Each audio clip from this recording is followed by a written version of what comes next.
안녕하십니까, 엘리엇입니다. 예, 오늘 또 금리에 관한 기사가 많이 나와서 제가 특정 시기랑 폭을 정해서 시뮬레이션을 한 두세 가지를 해봤어요. 그 중에 한 가지를 여러분들께 소개를 시켜드리겠습니다. 지금 부동산 시장의 가장 큰 화두는 금리 문제예요. 그러니까 물가 때문에 금리가 문제가 되는 거겠죠. 뭐 경제 성장도 있고 코로나 극복도 있고 근데 이제 그 머릿속으로만 언제쯤 올리겠구나, 이제 몇 번 올리겠구나, 이제 그렇게 짐작만 하는 것보다 이렇게 이제 데이터로 수치로 한번 여러분들께 비주얼하게 보여드리는 것도 아마 엘리엇 TV에서 해야 될 일 아닌가 싶어서 여러분들께 그 얘기를 전달해 드리도록 하겠습니다. 이제 방송 진행하도록 할게요. 제목은 기준금리 인상 시기와 폭 시뮬레이션 해봤더니 2주열 무섭냐? 이제 요게 우리 엘리엇 TV에서 2주열 코스프레예요. 홍남기 웃기냐? 이제 이거는 요즘에 재미가 없는 것 같아. 2주열 무섭냐? 이제 요게 이제 제가 밀고 있는 거예요. 자, 오늘 뉴스를 보겠습니다. 뉴스를 딱 봤더니 빨라진 금리 인상 시기에 한은 8월 인상 나설 듯. 오우, 지금 8월 인상한다고 내용에 나와 있는 거는 이 기사가 처음이에요. 제목에 나와 있는 거는. 그전에는 연내 인상, 뭐 빠르면은 뭐 10월, 뭐 11월, 원래는 11월도 아니었고 올해 인상 없었어요. 그러다가 11월 하다가 10월 달 하다가 그거 제가 가장 먼저 퍼뜨린 것 같았어요. 그러다가 그다음에 한양대 교수님께서 이제 7, 8월에 한 번, 11월에 한 번, 두 번 올린다. 그 얘기가 나오면서 이제 본물처럼 금리 얘기가 이제 화두가 되기 시작한 거예요. 어쨌든 이주열 총재가 아마 3월이 임기 만료인 걸 알고 있어요. 그러니까 임기 내 두 번 인상 가능성을 열어뒀다. 왜? 질서 있게라는 말은, 질서라는 거는 두 개의 데이터나 어떤 쌍이 있어야지 질서라는 줄을 세우거나 하지, 한 번만 가지고 질서라는 건 있을 수가 없죠. 그리고 그러니까 연내라는 시기를 못 봐갖고, 그 다음에 질서 있게라는 단어로 두 번 이상이라는 거, 올해 두 번 이상이라는 거를 암시를 했어요. 자, 기사 내용 중에 중요한 내용이 있어서 봤습니다. 일단 기사 내용 중에 빠르면 8월 달에 기준금리 인상을 단행할 것 같다. 왜? 7월 달에 금통위에서 이제 워닝을 준 다음에 그 다음 달에 보통 올렸으니까 다짜고짜 7월 달에 올릴 것 같지는 않고요. 제가 봐도 그래요. 근데 7월 인상설도 지금 나오고 있어요. 그러니까 예측 불허예요. 지금 불과 한 일주일 사이에 이렇게 완전히 판이 바뀌었으니까 뭐 7월 달에는 절대 올릴 일 없다, 이렇게 장담을 못 하는 거죠. 근데 7월이 다음 달이에요. 자, 오늘 이제 기사 내용 중에 중요한 게 있습니다. DB 금융투자연구원에서 투자해서 연구원께서 한 분이 이제 분석을 했는데 지금 아주 중요한 말을 했어요. 금리 스와프 커브에 반영된 선도 금리는 향후 1년 내 4차례까지 금리를 올릴 것으로 나타났다. 이거 충격적이지 않으세요? 두 번이 아니에요. 4번이에요. 4번. 올해 1년, 그러니까 내년 6월까지. 이 금리 스와프 커브라는 거는 뭐 가끔 들어봐서 아실 것 같긴 한데,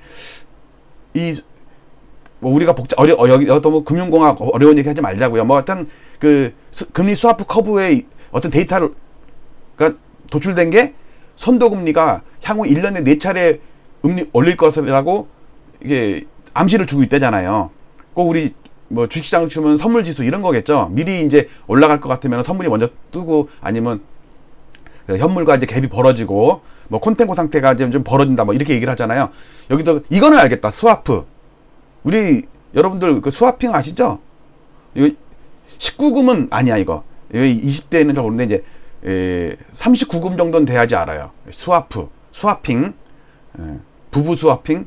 이거 19금인데 제가 가끔 모텔 풍차에 있는 모텔에서 풍차가 도느냐 안 도느냐에 따라서 하여튼 조심하세요. 바람 필 때.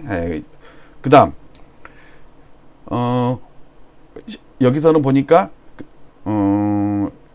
이제 그동안 스토리를 보니까 그전에는 올해 인상한다는 얘기가 없었는데 5월 금통위 때 처음으로 연내 금리 인상이라는 시그널을 줬고, 창립 기념사에서도 금리 인상을 하반기 중점상이라고 얘기를 했고, 하여튼 이렇게 충분한 시그널을 줬다 이거예요. 그래서 보니까 이 중에서 7월 달에 조윤재 위원이랑 임지원 위원이 금리 인상 소수 의견을 낼 것으로 아예 실명을 거론했어요. 그 대신 익명을 요구한 금융시장 한 관계자는.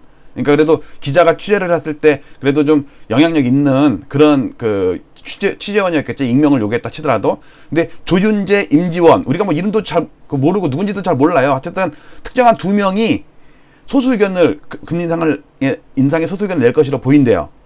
그 얘기는 그동안 요 두 분께서 계속 금리 인상해야 된다고 계속 주장을 해왔었겠죠. 그러니까 그 익명을 요구한 분이 요 두 명을 찍어서 이분은 소수 의견이 나올 것이다. 근데 2명 이상이 나오면은 8월 금리 인상은 당연한 것이다. 근데 이제 제가 얼마 전에 영상 올렸을 때 하준경 한양대 교수 하하하 시리즈, 이분이 그냥 한양대 경제학과 교수가 아니라 한국은행 출신이란 말이에요. 여기 아직 잔뼈가 굵은 분이란 말이에요. 근데 이분이 그때 충격적인 내용이 뭐냐면 7월에 금리 인상을 주장하는 소수 의견이 나올 가능성이 매우 높고, 그냥 높은 게 아니에요. 여기 위에서는 소수 의견이 2명 이상 나올 경우 이랬잖아요. 근데 이번에 그 다음에 8월에 기준금리 올릴 가능성이 예전보다 더 커졌대요. 그 전에 인터뷰했을 때보다 더 커진 거예요.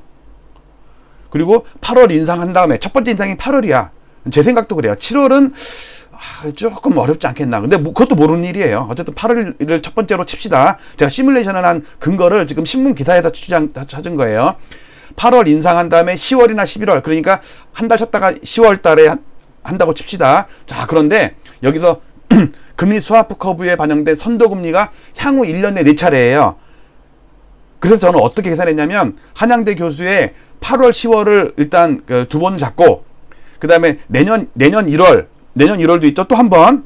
그 다음에 1년 내 4차례잖아요. 그러면 내년 6월까지 4번이야. 그러니까 6월을, 그러니까 그렇다고 5월 달에 대통령 취임인데 그때 그러니까 제가 지금, 금통이 안 열리는 월은 그냥 지금 가만 안 하고 한 거니까 실제로는 다를 수 있어요. 한 두세 달에 한 번씩 건너뛰잖아요. 6주마다 열리니까. 그것까지 제가 계산 안 해봤어요. 그러면 5월 달에는 대통령 취임이 있으니까 그때 안 열린다 보고, 그러면 7월 달에 하면 얘가 틀리잖아. 1년에 4차례라니까. 그러니까 10월, 그러니까 8월, 10월, 그 다음에 1월, 그 다음에 내년 6월. 그래야지 1년에 4차례잖아요. 그러니까 저는 제가 막 대충 찍어서 한 게 아니에요. 신문 기사를 토대로 해서 제가 시뮬레이션에다가 엑셀에다가 데이터를 넣을 거를 보여드릴 거예요. 그리고 이 4번이 되려면 그럼 마지막은 언제냐? 그러면 보통 7월 달에 창립 기념회 열리면요, 11월 달에는 거의 올렸어요. 과거 사례가. 올렸을 때 항상 그랬어요. 이전 사례가. 그러니까 11월에 마지막으로 올린다 갖고 저는 5번을 주장을 하는 거예요. 자, 그래서 지금까지 시나리오를 잠깐 보면, 제가 처음으로 하는 기준금리 10월 전격 인상 확실한 증거 해갖고 17개월 이상 금리 동결한 사례가 없다, 우리나라 역사에서. 그러면 17개월이 최장인데 몇 번 그랬거든요. 그 17개월이 되는 때가 올해 10월이다. 11월이 되면은 18개월째란 말이에요. 근데 나중에 하는 총재가 그 역사를 깨지는 못할 거란 말이에요. 그래서 제가 10월 때리라고 못을 박은 건데, 그것도 이제 더 빨라진 거죠. 그 다음에 제가 10월 인상설을 퍼뜨린 다음에 그 이후로 신문에 엄청 나왔어요. 그리고 나서 한양대 하준경 교수 하하하 시리즈, 한국은행 출신이에요. 이분이 7, 8월과 한 번, 11월에 한 번. 이 기사도 제가 처음으로 유튜브에서 제가 방송을 했어요. 일단 2차례 금리 인상한다는 게 쇼크였어요. 근데 이제는 당연시 됐죠. 불과 일주일 사이야. 지금 이게 이번 주 초에 월요일인가 화요일인가 동영상이에요. 뉴스 나오고 나서. 그 다음에 뱅크 오브 아메리카에서 국제유가 100불 간다. 지금 금리 상승의 가장 큰 주안점은 물가란 말이에요. 2% 물가 목표치를 훨씬 넘었는데, 유가가 지금 70달러 넘었다고 해도 난리인데 100달러 내년에 가보세요. 정말 큰일이죠. 그래서 저는 금리가 올리고 물가 오르고 그러면서 서울시장 아파트도 꺾인다. 제가 생각했던 것보다 조금 시기 좀 늦어졌지만 방향은 그대로예요. 자, 그런데 어저께 나온 게 이주열 하는 총재 연내 2차례 금리 인상 공식 선언을 했죠. 질서 있게라는 말이 2번 이상이라는 뜻이잖아요. 그래서 연내 2차례라는 얘기했어요. 연내라는 말은 언급을 한 거고, 2차례라는 말은 안 했지만 질서 있게라는 말을 했어요. 질서 있게라는 거는 한 번 올리고 질서 있게라는 말은 할 수가 없잖아요. 근데 그 대신 공식 선언해갖고 못 박았잖아요. 이주열 총재가 원래 부모님 그 대대로 목수 집안이에요. 목수. 알죠? 못 박았다. 하는 총재가 못 박았다. 이 얘기 뭐예요? 목수라니까 망치로 못을 박았대잖아요. 근데 이제 옷차례 인상 가능성 짙어져. 이거는 제가 약간 튀려고 좀 오버해서 한 건데 그냥 오버한 게 아니에요. 제가 그래서 저 시뮬레이션을 합니다. 발음 잘해야 돼요. 시뮬레이션. 그 제시 언니가 쉰발 해가지고 떴듯이 저도 시뮬레이션 해가지고 떠보려고 그러는데 잘 안 떠지네. 자, 이제 데이터 들어갑니다. 일단 그동안 제가 보여드렸던 그 금리 차트예요. 2003년부터 연두색 지금 마우스 따라가 보시면 요게 기준금리예요. 17개월 동결했다가 딱 올리고 또 금리 내렸다가 17개월 올리고 동결했다가 딱 빡 올리고 그 다음에 코로나 때문에 빡 내렸다가 지금 17개월 되는 때가 8월인데 10월인데 10월을 넘기면 18개월이 된단 말이에요. 그래서 제가 10월이라고 얘기한 거예요. 근데 그것보다 더 빨라지면은 17개월 전통 깨지는 않는 거잖아요. 그러니까 요 사이에서 올린다는 얘기예요. 자, 요거 봤죠? 그 다음에 이거를 이제 바탕이었던 게 우리나라 그 소비자 물가지수가 2.63이 넘어갔고 5월달에 쇼킹이었잖아요. 이 물가지수 그 목표치는 2%를 넘었단 말이야. 그런데 생산자 물가지수는 6.4%까지 발표됐단 말이에요. 그리고 사상 최고치를, 그러니까 로우 데이터는 사상 최고치를 넘었고 조선총독부 115년 그 이전부터 그 조사한 거를 사상 최고치를 넘은 거예요. 2012년 고점을 넘었어요. 그 다음에 미국도 마찬가지로 4.99, 5%라고 했잖아요. 실제로는 4.99%예요. 이거 넘었다고 해서 난리란 말이에요. 지금 전 세계가 난리야.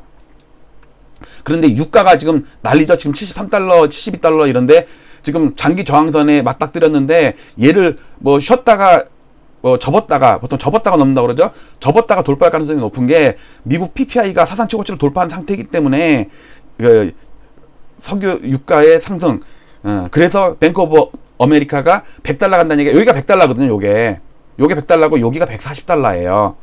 근데 지금 140달러 얘기는 하는 데도 있는데 그건 아직은 섣부른 것 같아요. 지금은 일단 100달러만 얘기해도 지금 쇼킹한 상태예요.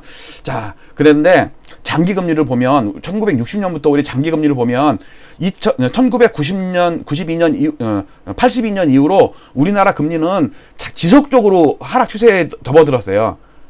기억나세요? 우리 90년대만 해도 금리 막 13%, 18% 이랬던 거? 그렇잖아요. 그리고 우리 3조 호황이었던 거 80년대 후반에 주가 그다음에 부동산 뜰 때 3조 호황이었던 거 금리 떨어지고 금리가 떨어졌단 말이에요. 뭐 거의 뭐 18% 같은 게 13%로 떨어졌어. 그러니까 초저금리야 그 당시는. 그다음에 유가가 오일 쇼크로 79년대 오일 쇼크 맞았는데 금리 떨어졌죠. 아니 유가 떨어졌죠. 그다음에 환율 떨어졌죠. 그래갖고 3조 호황기였단 말이에요. 그러니까 13%인데도 3조 호황이라고 그랬을 정도니 지금 0.5%면 진짜 거저먹는 거지. 근데 이게 1% 이상 그 기준금리가 올라가고 뭐 일반 시중금리가 뭐 3%, 2%, 3%, 4% 이렇게 올라간다고 해서 금리가 높다고 할 수가 없는 거예요. 장기적으로 봤을 때. 자, 이건 60년 차트고요. 그다음에 이거는 1986년 3조 호황 때부터예요. 여기 10년물 그 빨간색이 10년물 국채 금리인데 장기적으로 하락 추세가 있는데 지금 딱 맞들렸거든요. 이게 왜 맞들었냐면요. 금리 인상 기준금리 인상한다 그러면요. 장기금리 떨어지고 단기금리는 오르게 돼 있어요. 그래갖고 장단기 금리차 스프레드가 좁혀지게 돼 있어요. 왜? 너무 지금 노란색이 장단기 금리차거든요. 국채 3년물과 10년물의 금리차인데 단기물 보세요. 3년물 팍 쳐올랐죠? 10년물 살짝 꺾였죠? 그래도 워낙 올랐어. 근데 이 스프레드가 노란색이 이만큼 벌어졌단 말이에요. 그러니까 이걸 좁히려는 방법은 위에 걸 떨어뜨리든지 밑에 걸 올리든지 해야 되잖아요. 그래야 그 차이가 좁아들잖아요. 근데 단기금리를 올릴 수 있는 방법은 기준금리를 올리면 되거든요. 그래서 기준금리를 올린다는 워닝이 되니까 벌써 시장에서 움직이고 있었던 거예요. 자, 이거는 이제 96년부터예요. 96년도 좀 자세히 봤죠. 기준금리가 지금 여기서 우리 초록색이 연두색이 우리나라라고 했어요. 미국, 파란색은 미국이고요.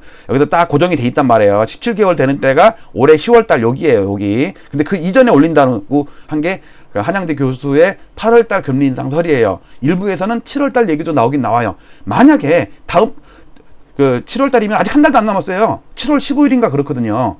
그거는 정말 쇼크고 그렇게까지는 어렵지 않겠나 싶네요. 자, 지금부터 제가 이제 그리고 최근까지 했던 거를 좀 단축을 해서 보면 2003년도를 보면 연두색을 보세요. 2004년 11월에 기준금리 마지막으로 내린 다음에 한 10개월 정도 쉬었다가 이제 동결했다가 2005년 10월달 딱 9개월 만에 올렸구나. 9개월 만에 올리고 이때 몇 번 올렸느냐? 8번 올렸다고 그랬어요. 8번 계단식으로 쫙 올렸다가 미국 서브프라임 맞아가지고 급하게 내렸죠. 내릴 때는 빅컷이야 막. 그 다음에 또 2009년 2월달에 마지막으로 금리 내린 다음에 동결했는데 17개월 동결했죠. 제가 17개월 얘기했어요. 최장 기간이 17개월이라고. 그리고 2010년 7월부터 올리기 시작해갖고 몇 번 올렸냐? 5번. 5번이라는 게 중요해요. 그 다음에 또 딱 금리를 내렸어요. 그래갖고 2016년 6월달에 1.25로 동결한 다음에 1.25 잘 기억해 두세요. 그 다음에 여기 2.0 잘 기억해 두세요. 그 다음에 3.25 잘 기억해 주세요. 왜 3.25인데 올렸을 때 3.25까지 올리더라. 이걸 넘진 않더라. 그 다음에 막 내렸는데 여기 몇 번 올렸냐? 연두색 파란 거는 미국 기준금리예요. 2번 올렸다. 2번 올렸는데 그 전 저점이 2%를 안 넘겼더라. 그러다가 2번 내린 상태에서, 왜냐면 미국이 막 금리를 막 내리니까 내린 상태에서 코로나 맞아가지고 B컷 한번 하고, 이게 좀 크죠? 이게 0.5% 내린 거예요. B컷. 보통은 0.5%씩 내리는데, 그 다음에 또 한번 내려가지고 총 0.75를 내려서 0.5%다. 5월달이 마지막으로 내린 다음에 지금까지 동결 상태인데, 과거 17개월 두 번의 최장 기간을 염두에 두면 올해 10월달을 넘길 수는 없을 것이다. 라는 게 제 주장이었는데, 그러니까 그보다 빨라야 된다는 얘기지, 무조건 꼭 10월달이라고 못 박은 건 아니에요. 11월은 될 수가 없다는 얘기지. 근데 그것도 엄청 땡긴 거예요. 제가 가장 먼저 땡겼어요. 우리나라에서. 제가 좀 원래 땡기는 걸 잘하거든요. 저기 길동 사거리랑 천호동 거기 가면요, 거기 있어요. 거기 미인촌이라고 있는데 거기서 엄청 땡겨요. 젊을 때 뭐 20대 30대 이때는 이제 막 이렇게 나이트 죽돌이 이랬는데, 이제 그 이후 나이가 이제 중년 되니까 땡기는 거 있죠. 엄청 땡겨요. 날짜 땡긴 거예요. 자, 지금부터 제가 시뮬레이션을 합니다. 이 상태에서 아까 말했던 거, 그러니까 제가 이거를 여러분들께 영상을 전에 올릴 때 적어도 3차례, 많으면 5차례 올린다. 그 얘기를 했던 게 이게 남아있는 거예요. 이거 그대로, 이게 그거예요. 과거에 8번, 5번, 2번. 근데 이번에는 3번 또는 5번이다. 이 얘기를 했었던 거예요. 그 영상에다가, 자, 잘 기억해 봅시다. 한양대 교수의 8월달, 10월달, 그 다음에 뉴스에서 나왔던 1월달, 대선 전에 한 번, 그 다음에 대선 후에 한 번이니까, 6월달, 왜냐면, 아까 통화 스와프, 그러니까 금리 스와프 커브 곡선에 의하면 1년에 4차례 올릴 거를 감안한 시장에 반영이 되고 있다. 시장에 그걸 반영하니까 지금으로부터 1년이면 6월 아니에요. 그래야지 4번이 되지. 그리고 보통 이제 7월달에 창립기념일하고서 11월달에 올린 사례가 되게 많았거든요. 그래서 마지막으로 올린 게 11월달이다. 그러면 총 5번이죠. 그러면 지금 0.5에서 5번이면은 1.25를 더 올리는 거 아니에요. 그럼 0.5에다가 1.25를 더하면 1.75가 되는 거죠? 그럼 여기 1.75예요. 자, 지금부터 제가 올린 거를 엑셀에다가 넣어봤습니다. 시뮬레이션. 제가 한 2-3가지 시뮬레이션 했는데 그 중에 한 가지만 보여드릴게요. 자, 봅시다. 여기 잘 보세요. 넘어갑니다. 짠! 보세요. 보이시죠? 다시. 자, 이거는 금리 안 올렸을 때, 이거 금리 올렸을 때, 짠! 이거예요. 자, 보세요. 8월 달에 0.75, 10월 달에 1.0, 1월 달에 1.25, 6월 달에 1.5, 11월 달에 1.75. 8월과 10월은 한양대 교수, 1월 달은 방금 전에 신문에 나왔던 거, 1월 때 1분기 인상설, 그 다음에 6월 달은 금리 스와프 곡선에 따른 1년 이내 4번, 그거를 반영한 게 6월 달이고요. 그 다음에 창립기념일 7월 달 이후에 11월 달에 올린 경우가 상당히 많아서 1.75 하게 되면 전고점 딱 여기 되는 거예요. 그러면 이게 한 번 올리고서 말았으면 괜찮은데, 이게 계속 올리고, 이제 3번은 이제 기정사실화가 된 거야. 그러면은 부동산 시장에 영향을 미치거든요. 미치겠어. 자, 그래서 좀 더 기간을 늘려보겠습니다. 다시 한번 볼게요, 저거. 금리 안 올렸을 때, 금리 올렸을 때. 안 올리고, 올리고. 안 올리고, 올리고.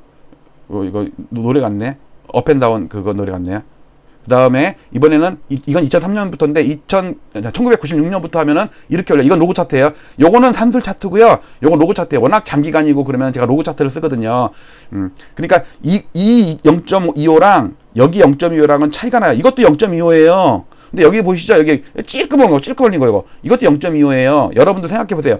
0.5에서 0.25 올리는 거랑 5.0에서 0.25 올리는 거랑은 로그 차트의 스케일이 다른 거예요. 이해 가시죠? 이 로그 차트를 그래서 그리는 거예요. 자, 이번에 기간을 좀 더 늘려보겠습니다. 이번엔 86년부터예요. 그러면 또 요렇게 되겠죠? 그 다음에 이번엔 60년부터 60년간의 차트 그리면 요렇게 되는 거예요. 이 0.25가 얼마나 큰지 알겠죠? 로그 차트에서는 그래요. 이 얘기는 뭐냐면, 여러분들, 저금리의 함정 얘기를 잘 생각하셔야 되는데, 예를 들어서 10%일 때, 사람이 이제, 금리를 계산해서, 내가, 이자를 연간 10%를 내야 되니까, 매달, 10으로 나눌게요. 1%씩 금리 낸다. 그럼 내가 1,000만 원 빌리면, 1년에 100만 원을 갚아야 돼. 10%니까. 그러면은 한 달에 10만 원씩 매달 이제 통장에서 빠져나가요. 그러면 내가, 내 수입을 봤을 때, 한 달에 10만 원 정도 이자 내는 거는 좀 뭐 괜찮다. 이렇게 했어요. 근데 갑자기 10%였던 금리가 갑자기 5% 됐다고 가정을 해봅시다. 그러면 이 사람은 1,000만 원 빌리고서 5만 원만 나가는 거야. 나 10만 원도 낼 수 있는데? 그래? 그럼 좀 더 빌지. 그래갖고 이 사람은 2천만 원을 빌리는 거예요. 그래도 10만 원 나가잖아요. 이해 가세요? 저금리 함정이에요. 그러니까 금리가 높을 때랑 금리가 낮을 때랑 대출 규모가 다르다고요. 은행 입장에서 볼 때는 이 사람들이 예를 들어 100억이 대출이 나갔는데 금리가 떨어지니까 200억이 대출이 나가는 거야. 근데 갑자기 5%였던 금리가 10%로 올랐다고 쳐보세요. 그러면은 갑자기 20만 원을 내야 되잖아. 그럼 나는 20만 원 내면 못 살아. 10만 원까지밖에 못 내. 그러면 어떻게 해요? 1,000만 원을 갚아야죠. 그러면은 나머지 1,000만 원에 대한 이자 10%를 갚으면 되는데, 문제는 그 1,000만 원이 없단 말이야 지금. 2천만 원 빌려갖고 집을 샀든지 뭐 어디 딴 데 투자를 했든지 아니면 뭐 생활자금으로 썼든지 없어. 그러면 큰일이 되는 거거든요. 그래서 영끌들이 위험한 거예요 지금. 그 다음에 갭 투자가 위험한 거고. 자, 정리를 하겠습니다. 기준금리 인상 시기와 폭을 제가 제 나름대로 근거 있게 시뮬레이션을 한 거예요. 방금 보였던 기사에 다 나오는 얘기예요. 그랬더니 1년 후 정도에는 제가 볼 때 그 전에 벌써 한 2번, 2번 정도 올리면 쇼킹 상태예요. 이게 이미 그러니까 5번 올릴 때까지 사람들이 못 기다리고 그 전에 파산하는 사람도 나올 거예요. 분명히 은행에서 돈 갚으라고 이제 전화 오고 할 거란 말이에요. 자, 정리하겠습니다. 오늘 제가 어느 방송에서도 못하는 시뮬레이션, 이거는 엑셀을 동원하지 않으면 할 수가 없어요. 근데 여러분들 이런 장기 데이터 10년, 20년, 100년, 300년 데이터를 가지고 이렇게 시뮬레이션도 해보고 하는, 단순히 여기다 데이터 다운받아갖고 보여주는 차원을 넘어서 이런 가공하고 할 수 있는 거는 엘리언만의 장점인 것 같아요. 제가 그래서 단기 전망은 저도 뭐 이렇게 자신할 수가 없어요. 왜냐면 일주일 있으면 달라지고 3일 있으면 달라지는데 그걸 제가 어떻게 쫓아서면서 다 맞히겠어요. 근데 장기적인 거는 여러분들께, 특히 부동산은 오늘 샀다가 3개월 있다 팔 거 아니잖아요. 주식은 오늘 샀다가 오후에 팔 수도 있어. 그러니까 얼마든지 아침에는 매도하러 나갔다가 오후에는 매수로 바뀌고, 비트코인도 마찬가지고 단기적으로 시각을 바꿀 수 있지만 부동산은 그게 아니잖아요. 보통 우리나라 부동산 아파트를 사면 7.8년이래요. 보유 기간이. 어떤 분은 뭐 15년, 30년 갖고 있는 분도 있고, 어떤 분은 뭐 3년 만에 파는 사람도 있고, 근데 2년 내에 파는 사람은 거의 없어요. 70%, 80% 세금으로 다 뜯기는데 어떻게 그러겠어요. 근데 7.8년, 그러니까 8년이라고 봤을 때 여러분들 빨리 팔아도 5년이란 말이에요. 3년, 5년이에요. 그 사이에 어떻게 될 줄 알고 뭐 한 달 올랐다고 좋아하고 3개월 올랐다고 좋아하겠어요. 그래서 그런 관점에서 제가 장기 차트를 시뮬레이션을 했으니까 여러분들 참조하시고요. 자, 오늘도 음악 들으면서 짧게 오늘 좀 길었네. 길었는데 이거 시뮬레이션 때문에 된 거예요. 여러분들 항상 건강하시고, 항상 댓글과 좋아요, 응원 이렇게 해주셔야지 저를 도와주시는 거예요. 이런 장기 전망을 많은 사람들이 봤으면 좋지 않겠어요? 특히 영끌하는 분들 이런 영상을 좀 보면서 정보를 얻었으면 하는 게 저의 마음입니다. 여러분들 이따 또 뵐게요. 감사합니다.